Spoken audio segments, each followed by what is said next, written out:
Jordan's head pounded, as if gripped by a searing iron band. "Why did I drink so much yesterday?" he groaned, briefly opening his eyes before squeezing them shut again.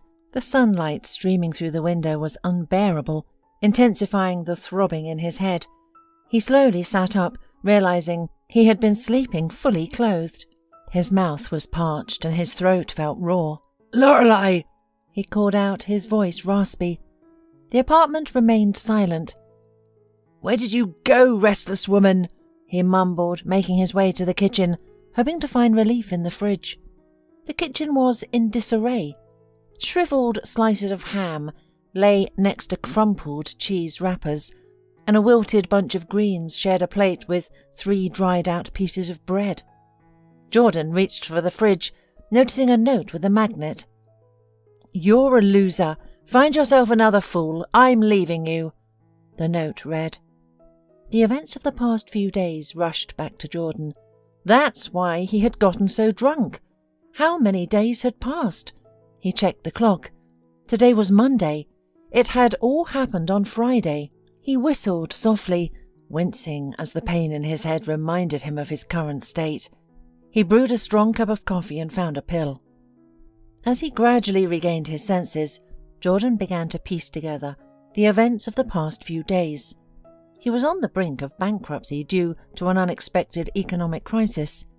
His investing agency had faced serious difficulties amid financial market instability and a general economic downturn. Declining revenues, mounting debts, and the overall economic downturn had left Jordan unable to meet his financial obligations. In a desperate attempt to stay afloat, he had invested his remaining funds in a friend's new digital financial venture, which promised quick returns. They had meticulously planned everything, but unforeseen changes in legislation had prevented the project from generating income, leaving it frozen indefinitely. Jordan was forced to declare bankruptcy.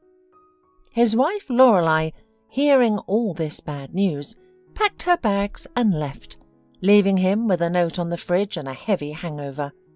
He had always suspected she was only with him for the money, but he had hoped he was wrong. The note had shattered all his hopes. The ringing of his phone jolted him back to reality. "Lorelei?" he answered grudgingly. "Yeah, did you sleep it off?"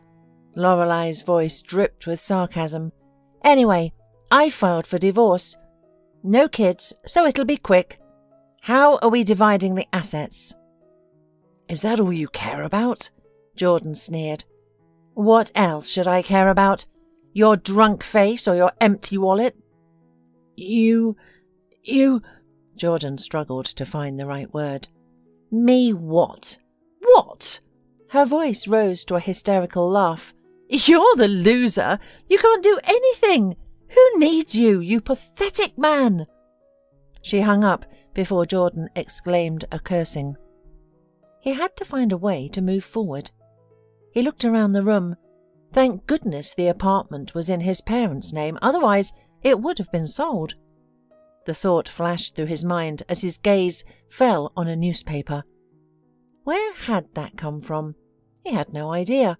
He hadn't held a newspaper in ages, getting all his news online. He pulled the newspaper towards him and began to flip through it. It was some kind of advertising circular, 6 pages of ads. The last page was dedicated to personal ads. With nothing better to do, Jordan started reading the Lonely Heart column. Some of the ads were from nearby villages. He smirked. Who in their right mind would fall for this nonsense? He muttered to himself. An unusual ad caught his eye.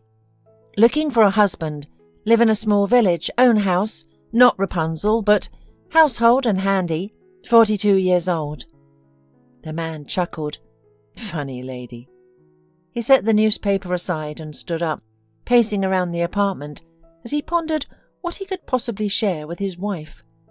But there was nothing left to divide. Everything had been auctioned off to pay his creditors, and he was still in debt. A glimmer of hope for a new project had emerged, but it was now buried under the weight of failure. Jordan's mind kept drifting back to the peculiar advertisement he had seen. He picked up the newspaper once more, examining the unusual address listed. He opened his laptop. At least, that hadn't been taken from him. As he typed the address from the ad into the search bar, he mused, "This place is in the middle of nowhere." He scratched the back of his head, and a nervous laugh escaped him. "Oh, to hell with that," he thought, quickly starting to throw the essentials into a sports bag. After a moment's thought, he added his laptop. He retrieved the emergency cash he had set aside for a rainy day. That should be enough for now, he thought. His cards were all blocked anyway. Turning off all the electrical appliances, he left the house. A day later, the bus got him at the right station. The man looked around. "Where are you headed, my friend?" he heard from behind. An old man with a grey beard sat on a cart, harnessed to a dun-coloured horse. He looked at least 200 years older than the old man, and he was shooing away mosquitoes with some kind of broom. "Greetings, father. I need to get to the village," he said, naming it. "I don't see any taxis around here." "Hey, lad, what taxi? There have never been any here. This is the best transport there is." He patted the cart and nodded towards the horse. "That horse looks like it's about to go to another world," Jordan laughed. "This horse, here, will outlive both of us," the old man, offended, declared. "All right, sorry, father," Jordan said, conciliatorily. "So, how do I get to the village?" "Well, get in. I just can't leave you to the wolves, even a joker like you." Jordan shuddered. The old man noticed this and laughed with his toothless mouth. "Don't be afraid. In summer they are well fed. They won't touch you. Come on, jump in. Let's get going. It'll be dark soon, and the journey is not short." Jordan had never ridden in a cart before. He sprawled out on the fragrant hay that lined the bottom of the unfamiliar transport, and, to the clatter of hooves and the creaking of wheels, dozed off. He woke up when the cart gave a good jolt. They had hit a cobblestone. "Sorry about that," the cart driver threw over his shoulder apologetically. "Wow, I fell asleep," Jordan marvelled. "So what? It's the fresh air. It does that to you if you're not used to it." The old man smirked. "And who are you going to see there, boy?" "God knows." Jordan scratched his chin. "I saw an ad in the newspaper and decided to take a look." "Ah, Yara finally came to her senses. Wrote in the paper. Well done." The old man nodded approvingly. "She's been told for a long time to hide her pride. Right, maybe a kind person will turn up. And here you are. By the way, call me Grandpa Randy. What's your name?" At this moment they entered the village. Along the way they didn't encounter a single resident. Jordan asked, "Where is everyone?" "Well, some are at work, some in their gardens. Some are having dinner at home." There was only one street in the village. On both sides of it, small houses stood almost right next to each other. Behind the houses, vegetable gardens stretched out, and beyond them, golden and green fields gleamed as far as the eye could see on one side, while a river flowed on the other. Beyond the river, a pine forest began. "It's beautiful here," Jordan whistled. "Indeed it is," agreed the old man. "We're here." The horse seemed to have been waiting for this command and came to an abrupt halt. "She's well trained," Randy remarked, climbing down from the cart. They had stopped in front of a neat little house with white shutters. A weather vane in the shape of a rooster proudly adorned the roof, indicating the wind's direction. "Go on then. If you need anything, I live in the last house. Everyone here knows me." Randy clicked his tongue, and the mare continued on her way. Only then did Jordan fully realise the adventure he had embarked on. "Hello, is anyone home?" he called out, entering the gate. Suddenly, a massive shaggy dog on a chain lunged at him. Jordan barely managed to jump back as the dog's teeth snapped shut just inches from his leg. "Charlie, no!" a clear female voice commanded from an open window. The dog, giving one last warning bark, retreated to its kennel, but kept a watchful eye on Jordan. He cautiously made his way to the porch, opened the door and stepped into the entryway. "Come in, don't be shy," the same voice invited him inside. He entered and was taken aback. While the exterior of the house was typical of a rural village, the interior was strikingly modern and stylish. The loft-style design was beautifully blended with Scandinavian elements. Light-coloured walls and exposed brickwork complemented the wooden ceiling and partial wood panelling. A spacious blue sofa harmonised with the curtains. Open shelving adorned the walls, although they were unusually low. "Not what you expected?" a voice behind him asked. Jordan realised he had been standing in the middle of the room staring in awe, as if he were in a museum. He turned around and was taken aback once more. Before him, in a wheelchair, sat a beautiful woman with an amused expression. His face must have portrayed his surprise, admiration, and pity. "Hello," was all Jordan managed to say. "And hello to you too," the woman replied, also sizing up her guest. "And who might you be?" she asked. "I'm Jordan." "Ah, well, that explains everything," she responded with a hint of humour. "Forgive me. I'm Jordan Clark, a former CEO of investing company, now bankrupt, 45 years old and soon to be divorced. I read your ad," he explained. "And?" The woman looked at him sceptically. "You thought you'd make a lonely lady in the middle of nowhere happy?" "Why would you say that?" Jordan asked, slightly offended. "You placed an ad, I read it, and here I am. That must mean we need each other," he reasoned, setting his bag down on the floor. "You think so?" She thoughtfully looked him over from head to toe. "Well, at least there will be someone to talk to until you decide to run away." "Look, this bickering isn't getting us anywhere," Jordan said, deciding to put an end to the exchange of barbs. "Could I at least wash my hands after the journey?